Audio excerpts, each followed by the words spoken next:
Welcome to It Takes Two. I'm Blair. I'm Chris. And today we're going to be talking about Love and Marriage Detroit Season 2, Episode 8. I need y'all to subscribe, like, share, comment, all the above. You ready, Blair? I'm ready. Let's go. So Brandon and Kristina are getting back to his mom's house from the date. His mom was watching the kids while they were out. Yep. And Kristina tells his mom that Brandon has been on his best behavior. Usually by this time they would be on the roller coaster. Wow. But he says Kristina has been better too. The girls as well are happy that he's back home.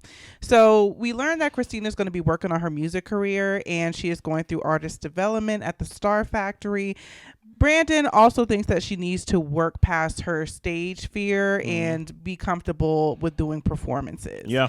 She does have what it takes because she's asking him if he thinks she has what it takes, and he just feels like she needs to be consistent. So Christina's feeling supported. They're in a much better place in their marriage, and they're both appreciative of the support that his mom has been able to provide during this rough patch in their marriage. Yeah, I don't think you have what it takes because you asked. Right? Before anybody can believe in you, you have to believe in you, Kristina. And also the fact that, if you remember, I think it was earlier in the season, to where she's like, I only can work with Brandon. I really can't work with anybody else. And then when she was working with somebody else, she sounded a mess, right? Now, that could be nerves, or that could just be the level of skill that she have, right? And maybe Brandon does a lot.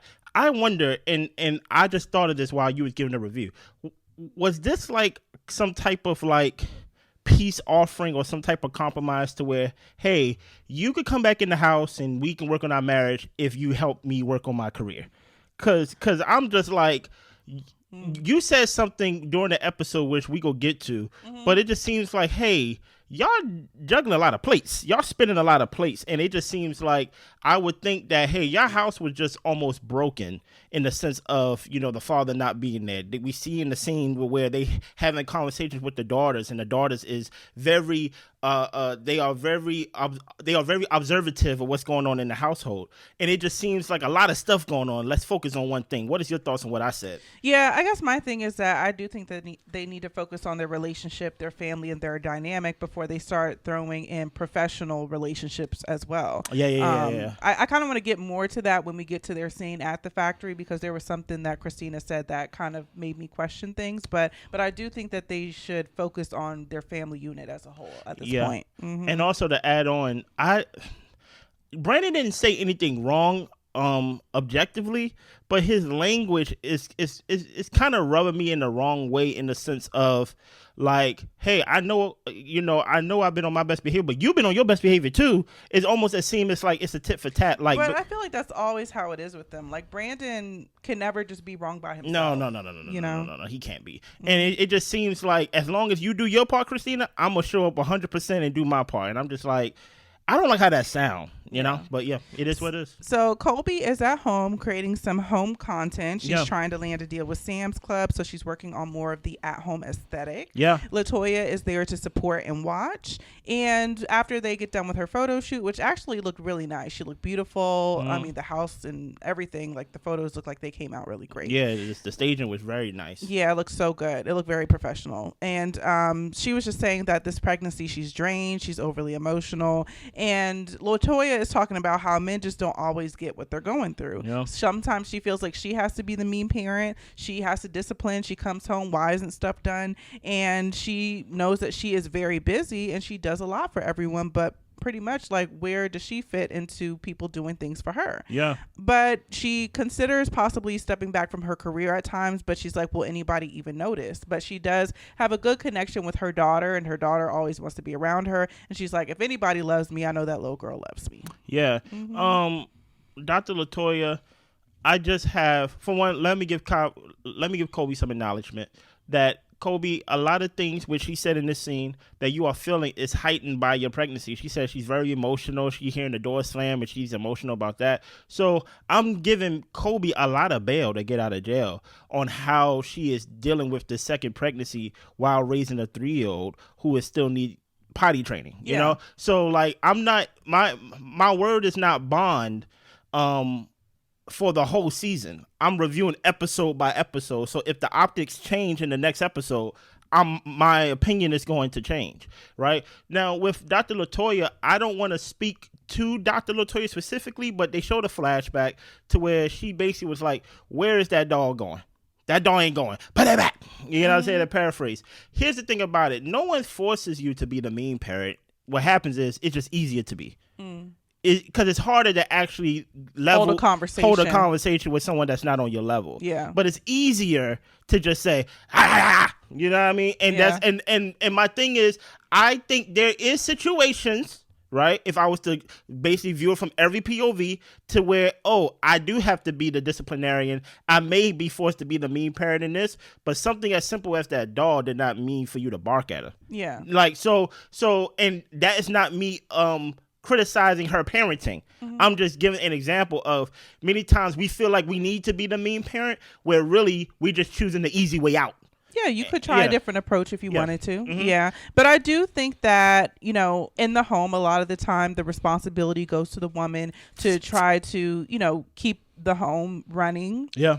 And it seems like men, I don't know if it's just, a particular type of man or a particular type of person. Yeah. But it does seem like the men just kind of don't prioritize the household and the children and kind of keeping things in order the same way as the woman does. Yeah. So when she gets home, there is a lot of, why isn't this done? Why isn't that done? Why didn't you clean your room? Why nobody took the chicken out the freezer? And all this type of stuff. And I think those are valid things of basically saying, like, I can't be the only one in the house to do everything. Like, I need everybody to pitch in and pull their weight. And not that I think that Anthony's not or anything like that, but I can understand from what she's saying, and even with Colby, that sometimes it feels like you're the only one caring for the household, but I also think that goes to communication with your partner and trying to talk to them about different ways that they could pitch in so you feel supported, which, I think is important. But I also think that, when she's talking about her relationships with her kids and knowing that her daughter loves her, and sometimes with the sons, it seems like she has to try a little bit more to get them to talk to her and things of that nature. But I also feel like how you talk to your kids can also impact the type of relationship you have. I think that not all children respond well to one way of speaking. Of course not. I think that some kids can be more sensitive. Some kids can just require a conversation. So if you're barking at them, they're going to shy away from you. I think that there's different types of personalities for all people, and your children are people too. And I think that that's where a lot of parents kind of miss the mark when it comes to actually knowing who your child is and knowing how to communicate with them in a way that they understand. But I get it. People be tired. People don't want to sit down and talk to their kids. People don't want to have conversations and go back and forth when you work all day, work 2 jobs, whatever the situation may be. And you're just like, just do what I told you to do, So I can understand the parent aspect, but also somebody who has been a child and has grown up, that the way that you communicate with your kids can impact your relationships. Yeah. So, and also, I just want to talk about the different styles of parenting. Here's the thing about it, right? If you are going to parent your child your way, you have to give the other parent freedom to parent their way. Yeah. Meaning that if you are the type to where you want to have conversations with the child and things of that nature, you also have to give me the freedom to have conversations with the child however I see fit as well. That doesn't mean that one person is abusive and not, and things of that nature. I'm just going to use the doll thing as an example. She's basically, LaToya tried to justify the yelling and all that stuff, basically saying kids need discipline too. To where fathers, it's like, it doesn't matter if she bring the doll or not. Like it doesn't change anything. Okay, we got to bring another bag. I think it's a lot of things that fathers or even the other parent may just see as a small thing and not a big thing, to where the other parent may be like, no, she can't bring the doll out the house. It's just like, all right, cool, the doll stay in the house. But I agree with your point 100% when it comes to have conversations with your kid. I think that should be the basic line right there, right? Have a conversation with your kid. Okay, my kid can't have conversations. They need to be talked to in a more direct, they need to be pointed to. Here, go this way, But one thing I do want to say about LaToya is that I think what she said at the end is wrong. When she said, even if I was to take time away, would they notice it? Don't put that on the kids, right? Don't overthink it. Keep it simple, stupid. That's what my teacher used to always say, kiss. I said, kiss who, you? No, keep it simple, stupid, right? To where more times with the children will positively impact the kids, right? Just be honest. You like working, right? Like, it just is what it is. And people, hope to be in a career to where they love their job and things like that. But don't try to make it seem like if I take time away from work, would they even notice it? Yes, they will notice it because mom is around. And I understand you said I go to all the games, I do all of this, I do all that. But sometimes you may have to take time away, not only for the kids, but also for your peace of mind and for your mental health. Yeah, but I also think that as children age, there has to be a shift when it comes to the communication and the relationship. Okay. I think that younger kids, when they're like 2, 3 years old, or even, 5, whatever the case may be, they love you because you're mom. They love you because you're dad. Yeah. And then when you start hitting those like formative years, they start to develop their own personalities and they want to have a form of independence. And if you kind of stifle them in any type of way,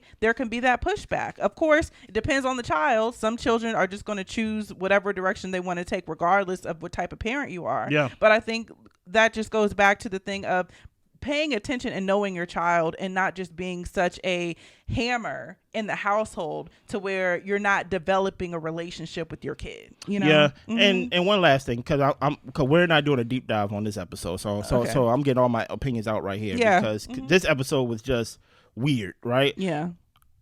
I feel like as a parent, your job is not to get a thank you from your kids. Oh, no. Mm-mm. Right? So it should not be, your decision should not be predicated on whether they be grateful for this, right? Your job is to see the forest for the trees at all times and to always do what's best for the family, what's best for your kid, what's best for your marriage, right? Even if there's no thank you in order. Now, I judge harshly when it comes to thank you amongst adults. Right. There should be gratitude amongst the parenting and the marriage. But when it comes to the kids, you should always look out for their best interests and things of that nature without a thank you having to be attached to that, right? So that's why I'm like, when she said, would they even notice? It's like, they probably not. Like, truth be told, I don't understand or notice 99% of all my parents' sacrifice when I was 9, 10, 11, 12, 13, even up to the age I am now. So don't do things predicated on will they notice, right? Do things based on will this benefit the family? Will this benefit me? Yeah. So Kristina is in artist development. Yeah. Brandon tells her she did good, but she did come across a little bit confused. Mm-hmm. She has to have pristine vocals while moving, and he knows that she has the dog in her to get it done. At this point, she also asked him again, do you think I have it in me? That's 2 times now. Kristina just wants to make music. She doesn't really want to perform, but Brandon thinks that part of being an artist is performing. Okay. So she asks him for some more one-on-one attention, and he tells her, I can do that, but you also still need to be in these boot camps because it's beneficial to be in a group of people because that's going to help drive you and motivate you to be better. So she does tell him that if you decide to put me on the stage before I'm ready to perform, I'm going to be mad at you. Wait a minute. And he's pretty much just like, when it's time to perform, it's time to perform. So they do talk about Anthony's podcast that's coming up, and Chelsea is her brand manager, and she wants to make sure that Chelsea just integrates all the different things that she wants to do and make sure that it's a seamless brand for her across the board. And Brandon, he didn't say it, but he said it without saying it. He thinks it's a bad idea to bring Chelsea to this podcast recording. Yeah. Do you want to go first or me? Yeah, I'll go first. Okay. Number one, this is, the conversation where I was thinking that, well, it seems like you guys have gone through a lot of hurdles in your personal life. To put a professional relationship on top of it, I think could strain the relationship at home as well. So I really felt like they needed to just kind of get on better footing before they add more things to their plate and things that they have to manage in the household, as well as her constantly asking him if he thinks that she's ready. And I do think there is a space for asking your partner for reassurance and just wanting to know, how do you see me? Like, what do you see in me? But however, hold on, let me finish. Okay. But however, I do feel like you do have to have that just innate want to be great and to do well and to, go for your goal because it's something that you love and it's a passion of yours, which she said in the previous season, or part A of the season, that music and all this is her passion. So I don't think she has to be completely confident 100% off the bat, but I think that as she continues to work at her craft, like, I hope her confidence grows, but I also think that she can't rely on Brandon to put the confidence in her. Like, it has to come from within. So I have a question on what you said. Sure. Obviously, Brandon is the husband, but he's also the boss and the teacher. Yes. So when you ask me as my wife, am I ready? Who do you want to answer? Yeah, fair question. No, I really don't know. Like, do you want the husband to answer? She wants the answer that makes her feel good. Or do you want the one that's basically training y'all? Mm-hmm. Because if you want the answer that's training y'all, no, you're not ready. You look lost. Like, I almost put you in the back. You made me lost, you know? So that's why I'm like, I think to your point when you told me while we was watching the episode, they doing too much when it comes to, like, merging the personal and the professional when their personal is being held on by some Elmer glue. Yeah. You get what I'm saying? It's not even held on by Gorilla Glue. They just getting back to date night. They just getting back to Brandon, getting back in the house. They just getting back to the flow of things. And now we're building too many things from the ground up at the same time, you know? Mm-hmm. And I think it kind of reminds me of, which I do agree with Brandon. I think Brandon actually gave a lot of good advice when it came to being a professional.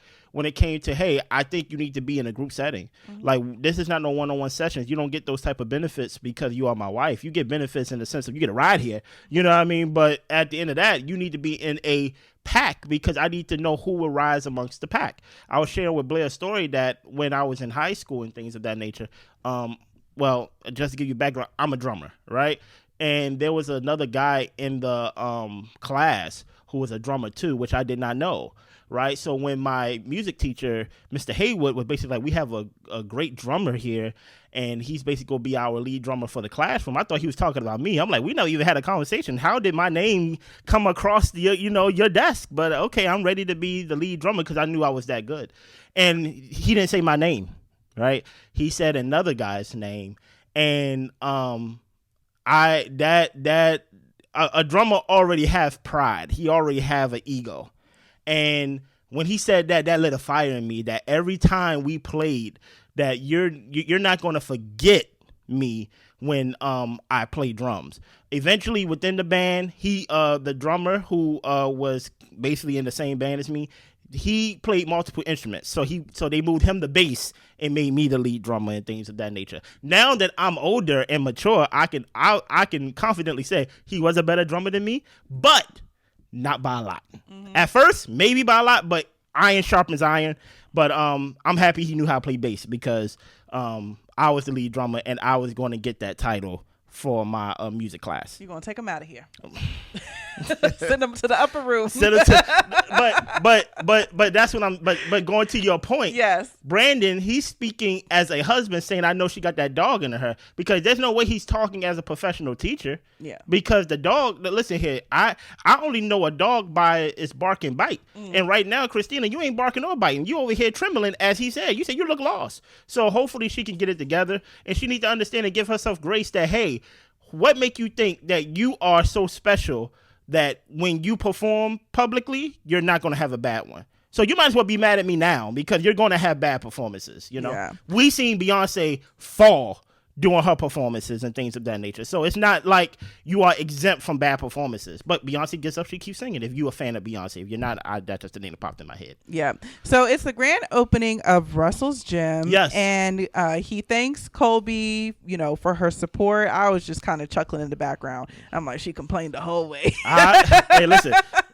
She complained the whole way, but she get to cut the banner or whatever it was. While you was chuckling in the background, I was chuckling in the front ground. Okay. Basically like, mm-hmm. Mm-hmm. But Colby hopes that Russell can be home a little bit more now. Mm. Any thoughts about that before we move on to Christina? That's ignorant. Yeah. That's ignorant. As I was telling you in the while we was watching the episode, is that stop wishing for the good old days, to where Russell was home all the time and things like that. You need to understand that, hey, y'all are business owners now. At first, y'all wasn't business owners. Even though you a content creator, you a contractor. So you work based on whatever contract is given to you, Colby. And what's his name? Russell, right? He was in the military, is in the military, and he was not a business owner. Now he's a business owner. Y'all life is completely different now. Mm-hmm. So to hope that he's home more when he just opened the business, yeah, I think there needs to be a coming of the mind, a coming of a strategy of how do we enhance not so much of you being home more, but when you are home, how do we make that a great experience? Yeah. For both of us, to where I feel like I'm not pulling the weight of the house, and to where at the same time while you're home, you're supposed to rest. how do we enhance that? How do we both feed each other out of this? So I thought it was kind of ignorant, but not ignorant in a way to where I'm judging Colby. I just think she just don't know that you wish that he was home more now that he owns the gym. Yeah, and that's why I think that, while we were watching and talking and stuff like that, I was just thinking to myself, like, look, they're kind of in grind mode and in sacrifice mode in order to create a future for their family. Yeah. And just because you know that you're in a mode of sacrifice and grinding, it doesn't make it easy. It's still hard. It's still a struggle. And, sacrifice is like you're literally giving up. So he's giving up time at home. He's giving up time with the family. She's giving up time with her husband in order for him to go after this goal to secure their future. And it's not easy and it's not fun because it's sacrifice. Yeah. And I think that Colby has to get a little bit more realistic about the season that they are in their life right now. And not to say that she can't be frustrated about it or talk about it, but I'm just like, it has to be some give here. You sitting here talking to Russell and telling him all the different ways that you're upset or that he's not doing enough or that you need him at home more and all these different types of things. Yes, I think that there is a way to have a strategy to let's try to find a way to come in the middle, but y'all are in sacrifice mode. It's going to be uncomfortable. It's going to be hard, but it's for the greater good at the end of it, Yeah, and at the end of the day, whenever he's not home, that is not time off for him. Right? That is not him getting a break because he's not home. Listen here, we saw him paint the gym. We see him train in the gym. We see him do a lot of things. Just because he's not doing the same work as you doesn't make his work or her work any less. So I just think, guess what? Y'all just need to say, hey, how can we make the best of the situation we in besides hoping for the good old days where we didn't have a kid and didn't have two at that. And it may not look like a date night every week. No. It might look like a date night once a month. It just might have to get cut down so that you guys can get ahead and whatever you're trying to do to move your family forward. Bring the kid to the gym with you. Yeah, we're going to walk on the gym since daddy's here. We're going to see him and do our hour workout. Or we go ahead and have dinner. I was thinking more like dinner, but okay. Okay. So Christina tells the ladies that she is collaborating with Detroit for a staycation. Well, she's telling everybody, and they're all invited to come to the Siren Hotel. Okay. So then she tells the ladies that she's going to throw a baby sprinkle for Colby. And Kim says the sprinkles bringing back memories to when she threw Christina's baby shower back in the day, and Christina was 2 hours late. Yeah. I'm like, Kim, you got to get over it. Please. No, she's hurt, though, because Kim going through a breakup. It was such a breakup. They were throwing clothes at each other. Yeah. You get what I'm saying? In the middle of the restaurant or clothes. It was ghetto. Yeah. So listen, Kim, you just going through a breakup. That's all. And to me, I'm like, if Kim can't get to a place to where she can be cordial and not have all this residual stuff popping up with Christina, should you even really be here? Look, I'm just and not to say that you can't have beef with somebody, you can clearly have beef with somebody, but watching reality TV, the same beef over and over again is very stale. Yeah. It's very stale. I think I'd rather see it in the confessional than see it brought up in person. Okay. Because I'm like, as long as you're not stopping the actual filming of the show with this beef, smile. The one thing that I recognize in the scene, I don't know if y'all watched in season 1, it is so evident, even though Christina is throwing this baby sprinkle for Colby, Christina and Colby are not. Oh, no, they're not. Nowhere close to nowhere near as it was first season. So I'm actually surprised that she's doing this because you could actually feel the tension and feel the separation of these two, of Colby and Christina compared to season 1. Yeah. So Brandon is asking Russell how he manages his time, and Russell says sometimes he just has to tell his wife there's certain things that he has to do in order to maintain their lifestyle. Yeah. Brandon talks about how it's nice that he's leaned on Russell for things and now Russell can lean on him. Russell is not able to cater to her during this pregnancy that way that he did her first pregnancy, and Brandon says, in our mind, we're focused on providing, but our women need our presence as well. Yeah. And Russell knows that quality time is the love language for Colby. Yeah. I can see fault in everything that everybody said in this scene. Let's start with Brandon. I don't think Russell gonna lean on you. Also, Russell, I can kind of see your point, but I think you need to be like water. You need to be fluid, right? Of course, when your lady get pregnant for the first time, it's the first baby. So, it's, of course, if she sneeze, you there automatically. I got your napkin. You get what I'm saying? Oh, you hungry? What cravings you got? You know? So you're almost treating it as like very new, very precious, and things like that. But based on what I've been told, every pregnancy brings a new challenge. This pregnancy is very different than the last pregnancy, as we've seen in some of the flashbacks, to where her pelvic is in pain and things of that nature compared to the first one. So I think we've been there, done that before. The second pregnancy, like Ashley could work more. I'm not going to run to you with a tissue and things like that. And I'm not saying you have to run to her with a tissue, but I do hope that in other ways outside of you securing the financial future for your family, that you are still treating this second pregnancy as its own entity compared to like, oh yeah, I've been there, done that, Yeah. I just appreciate them being able to have this conversation, and even Brandon telling him and bringing it to the forefront of his mind that you do know your wife does need quality time. Though. Yeah. Like, I get that you're in provide mode and grind mode, which, is how we think as men, but she needs your quality time. And Russell seems to be well aware of that. Yeah. So I'm hoping that they find some strategies to implement more quality time. This just growing pains. Yeah. You know what I mean? And also because I'm tired of hearing it. Okay, that's y'all need to fix it. Yeah. Shouldn't be that hard to figure something out. I mean, like, come on now. But I will say this is part B to season 2, so we're dealing with the same issues from season 2 part A, and I guess I just got to wrap my mind around this is not a new season, so they're carrying on the same storyline. That's so okay. We go get through it, Blair. Okay. All right. So Bravo is opening a new location. It's going to be kind of more of a restaurant versus a bar type, and he's talking about how he's glad that he got his apology from Marcel. And Brandon, I feel like, is trying to stir up mess, talking about, well, did you feel like he gave you a little bit too much pushback? It was kind of a passive aggressive apology, don't you think? Brandon asked him, don't you feel threatened by him? And Bravo's like, I don't feel threatened by him. I felt like the apology was real. I don't hate the man. Yeah. And the first interaction we had, I wasn't a fan, but we'll see where we go with it. Yeah. And Bravo is talking about how with this new venture, there are going to be some long nights, and his wife does have concerns about that because, as we learned, her father passed away from being in the nightlife and being caught up in a situation. Yeah. And he just doesn't really know how to make her feel comfortable. And Brandon recommends that he share his location. That is not an option for Bravo at all. Why? He's not doing that. He thinks that's going to be more anxiety inducing. And sometimes after 2 a.m. when the club is closed, he likes to hang out and do his thing. Stop right there for a second. Okay, let's take location off, because I'm all for fixing the problem more than helping to just like put a Band-Aid over it. Did you ask her, how can you fix this? Because many times than not, we like to say, I don't know how to make her feel comfortable with this thing that I'm doing. Did you involve her in the planning? And did you involve her in the solution? Right? Because maybe she's telling you, but you're just not like accepting it. Dude, you get what I'm saying? So I'm not putting anything on them. I'm just asking the question for us to brainstorm. And I want to know what's open after 2 a.m. If you are a club owner, right, Bravo, you work in the nightlife, I would thinking like when your club closed, a lot of other clubs close. So what else? What after party or after place you going to after 2 a.m.? I said the strip club. I mean, that's the only thing that's open.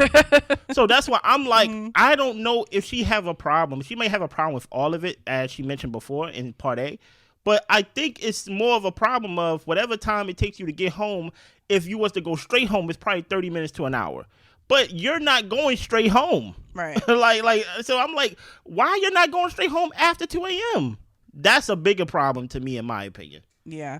I guess for me, so Bravo got with her being in the nightlife. So there is a certain understanding that I think that she has of the fact that this is his career and his job. Yeah. And I don't think that she's really putting any type of pressure on him to change anything. I just think that it's just something that's uncomfortable for her.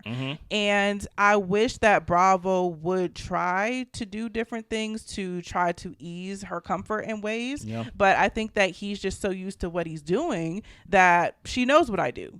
And it is what it is. He is getting into this restaurant business, so hopefully the hours will be less eventually. But like he said, he's going to be spending a lot of time there getting it off the ground. Yep. So I don't know. It just seems like Bravo likes the nightlife. Yeah, and that seems to be his lifestyle. And if she married him with that being his lifestyle and that understanding, then it seems like that isn't a deal breaker. That is definitely, that's why like this season outside of Russell, it's full of tryhards. I think Bravo like being the man at that time. Even when he was giving examples of like, some man may come up to me because, I tried to let his girl inside the club or something like that. Like, I think there's something too. They want to be viewed as I'm the guy. Yeah, right?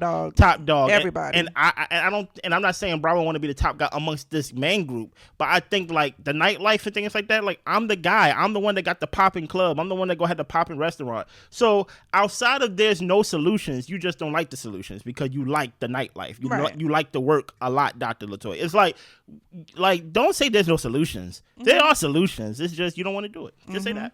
So Anthony is talking to Marcel, and Marcel was just saying that when it came to the situation between Kim and Kristina, it was between two women, and he wasn't going to try to reprimand his wife in front of people. Facts. And Anthony says, well, Brandon and Bravo, they like to play the victim role, and he tells him, that he's threatened by you. Bravo's threatened by you. Brandon and Bravo do a lot of D-sucking with each other. But he says they're still his dudes and he's going to have their backs. I'm like, I'll tell you this Anthony, right now. if Anthony is talking about having somebody's back, don't have my back the way that you talk about your friends. Yeah, I don't know what you're talking about because what do you mean like we are D-sucking each other?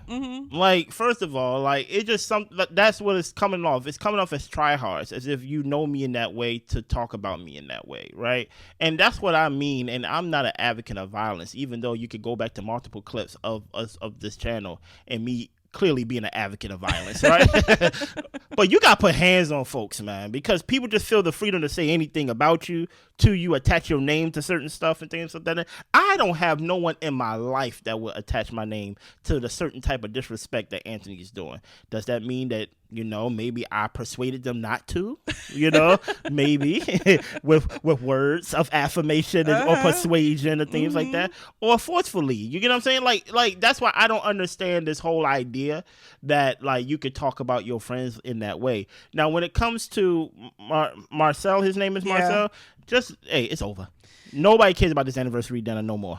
Yeah. Like truth be told, it was just a setting for the real scene, and that was for Kim and Kristina to go at each other. And that's why I was happy the way Marcel and Bravo handled it. It's pretty much like we ain't got no issues with each other. And Anthony and Brandon were trying to stir up mess. I don't know if it was for the show. I think Anthony is just a messy person. Brandon is too sometimes. Brandon is a messy person as well sometimes too, but the lengths that Anthony goes, I just don't understand. Yeah, I really don't. It's weird. Yeah. So we move on to Kim and Marcel going lingerie shopping, but the major conversation of this scene is that Kim is not sure if she wants to go to Kristina's event, and she wants to accept this olive branch, but she's having some trust issues, so she needs to pray on it first. I have no opinion. Yeah, do whatever you want. Yeah. Moving on. Brandon, Kristina, and Chelsea get to Anthony's podcast recording. Yeah. So Anthony tells them, we got a couple chairs on the side for you guys, since he only invited Kristina. Facts. And he's going to be doing the interview with Kristina. But Brandon decides to sit on the couch next to Kristina in case Anthony tries anything slick. Yeah.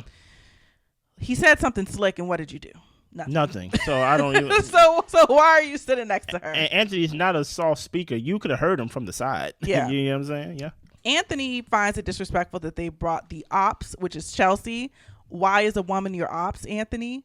Yeah, that's weird. That's weird. So they talk about her history with the music industry, and he talks about her relaunching her music career at 42 with 2 kids and a husband, which is really like a third kid. Anthony thinks that she should do gospel, and Kristina really hasn't discussed where she wants to go with her music career. And Chelsea, as her manager, pipes up and says, and that's the end of that question. She's not going to be addressing that. First of all, don't do that. Yeah. But that was, it was unnecessary. That was very rude. That was very rude. Yeah. Yeah. And Brandon's, they finished up the podcast. They felt like it went well. And Brandon said, well, the next time you interview Kristina, or you're going to have to reach out through Chelsea as her manager.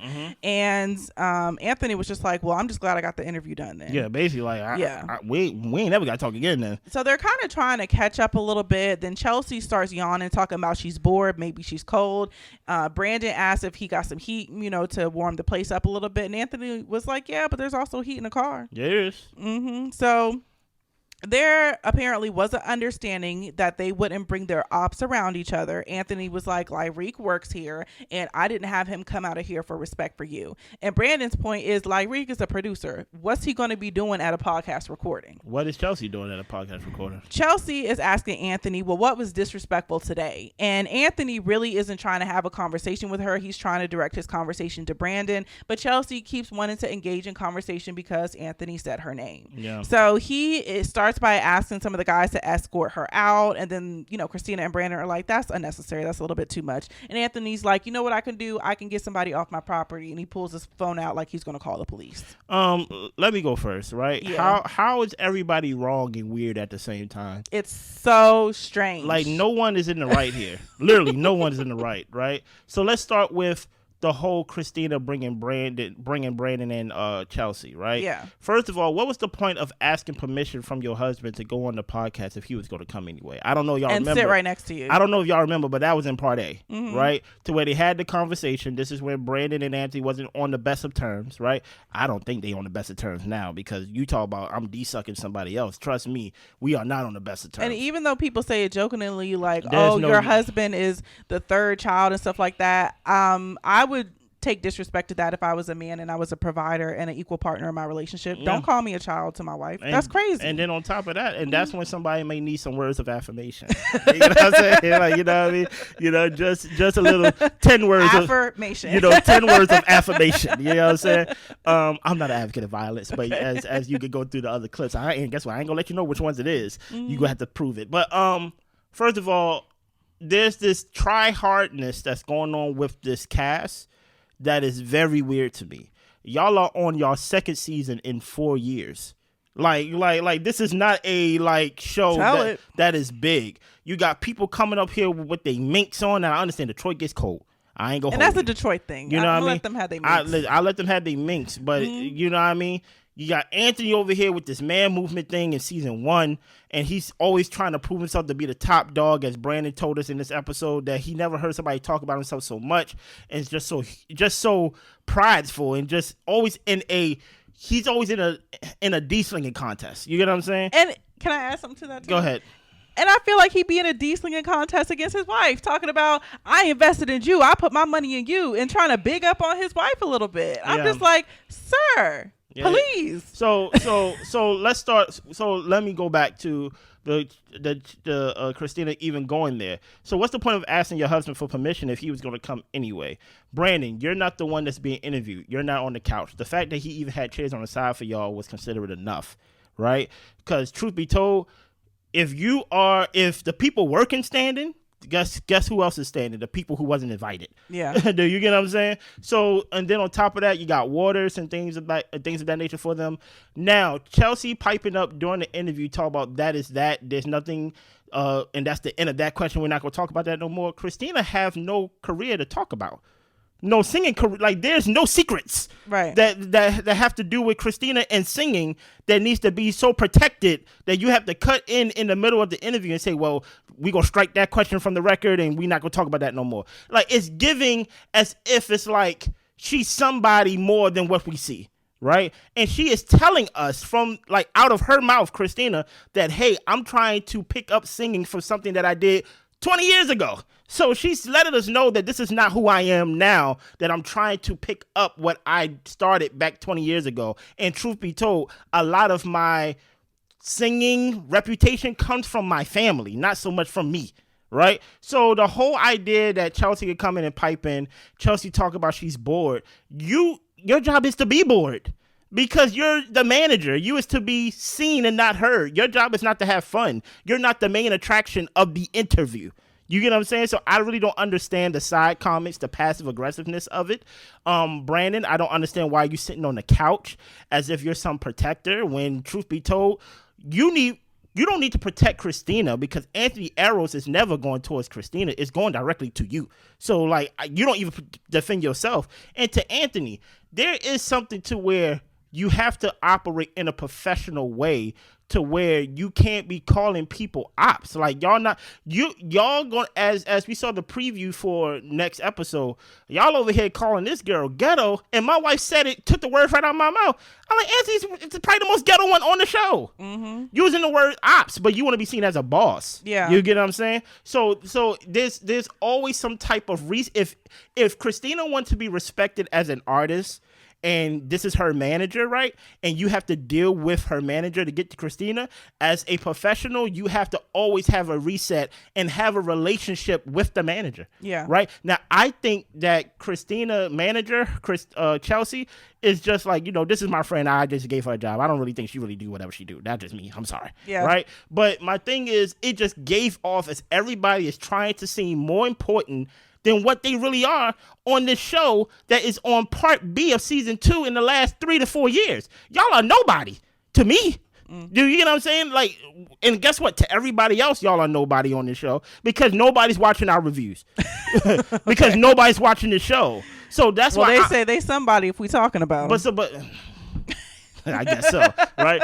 And my whole thing is like, I don't really understand the try-hardness that's coming from everybody. The one that's actually doing the work and keeping his head down is Russell, and he's getting resistance from in-house, while everybody is making it seem like they doing the biggest thing. I got the podcast. I'm a business owner. I own the building. I do the main walk. I do this. I got a star cast. I make artists. I do it. I Bravo. I got a restaurant. I stay after 2 a.m., sometimes 5 a.m., sometimes 8 a.m. I don't come home. It's this stunt culture. It's weird, it's right? Like this culture where people want to stunt. I think it's also social media where people want to seem like, they have their lifestyles a certain way and they have these successful businesses and all these different types of things. And I will say, I think each of these people are definitely successful in their own right. Yeah, let us see it though. Yeah, but the thing is, of the putting the 20 on 10 on top of your success, let your success speak for itself. Yeah. Going around, walking around blocks with suits on isn't really showing us how successful you are. No. Going to do your podcast, showing us a piece of what type of production work that you do, where your passions lie,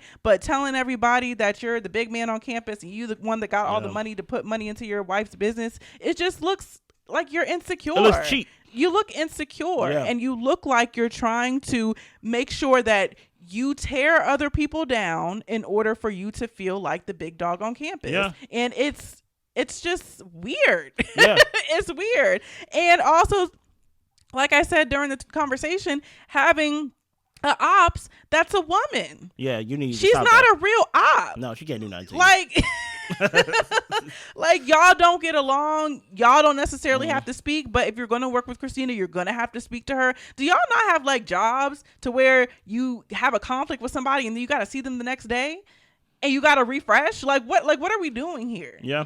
Like we don't know how to have conversations with people we don't like. This is crazy. And then with Chelsea, you're doing too much. Yeah, like you're doing too much. You're looking for an issue. I think that she was looking for another moment with Anthony. And to me, I'm thinking, if you know this man is going to be the one to yell at you and disrespect you, why do you even want to be in conversation with him? Why put yourself in a position to where Brandon has to step in because you don't have, a man or somebody there to speak on your behalf, which you shouldn't have to. You should be able to speak on your own behalf. But it seems like a lot of the time these men don't respect women unless another man is in the room on their behalf, which is crazy to me as well. So it's just a lot of weird.